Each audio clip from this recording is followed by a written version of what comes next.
सभी श्रद्धालुओं को मेरा सादर प्रणाम। आज हम सभी यहाँ एक साथ इस पवित्र और शुभ अवसर पर बैसाख पूर्णिमा का व्रत करने के लिए एकत्रित हुए हैं। इस दिन का विशेष महत्व है और आज हम सब मिलकर इस पवित्र कथा को सुनेंगे, जो न केवल हमारी आत्मा को शुद्ध करती है, बल्कि हमारे जीवन में सुख, शांति और समृद्धि का मार्ग खोलती है। बैसाख पूर्णिमा का व्रत श्रद्धा, भक्ति और ध्यान का एक महत्वपूर्ण अवसर है। इस दिन का व्रत रखने से पापों का नाश होता है और पुण्य की प्राप्ति होती है।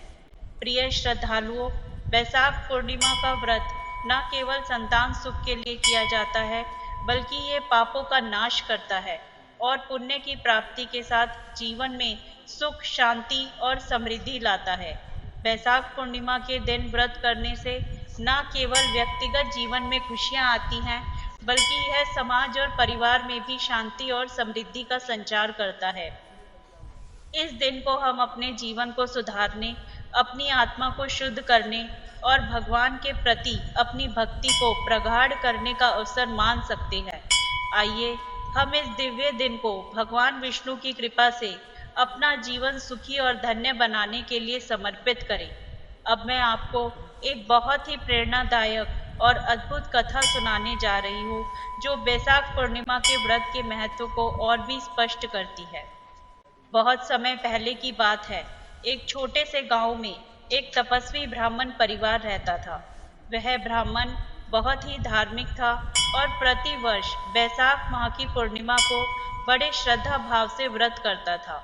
उसकी पत्नी बहुत समय से संतान सुख से वंचित थी और वह रोज भगवान से संतान की प्राप्ति की प्रार्थना करती थी।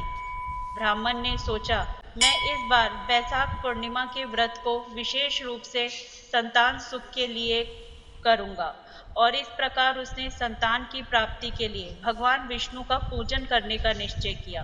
बैसाख पूर्णिमा के दिन ब्राह्मण ने गंगा में स्नान किया और पूरे दिन उपवासी रहकर भगवान विष्णु की पूजा अर्चना की।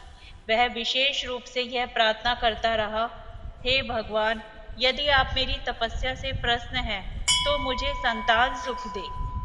दिन भर पूजा करके ब्राह्मण ने भगवान से संतान सुख की प्रार्थना की।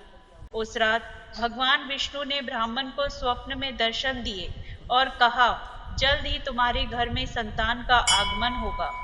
ब्राह्मण ने भगवान विष्णु का आभार व्यक्त किया और व्रत की महिमा सबको बताने का निर्णय लिया। कुछ समय बाद ब्राह्मण की पत्नी ने एक सुंदर पुत्र को जन्म दिया और उनका घर आनंद से भर गया। तब से वह ब्राह्मण हर साल बैसाख पूर्णिमा के दिन व्रत करता रहा और उसके जीवन के हर क्षेत्र में सफलता और समृद्धि आई। आज के इस पवित्र आयोजन में हम सभी ने एक साथ मिलकर बैसाख पूर्णिमा के व्रत की महिमा को सुना। आइए हम सब इस व्रत को अपने जीवन में अपनाएं और भगवान की कृपा से जीवन के सभी दुखों और पापों को समाप्त करें। भगवान विष्णु की कृपा से हम सबका जीवन सुखमय और संपन्न हो।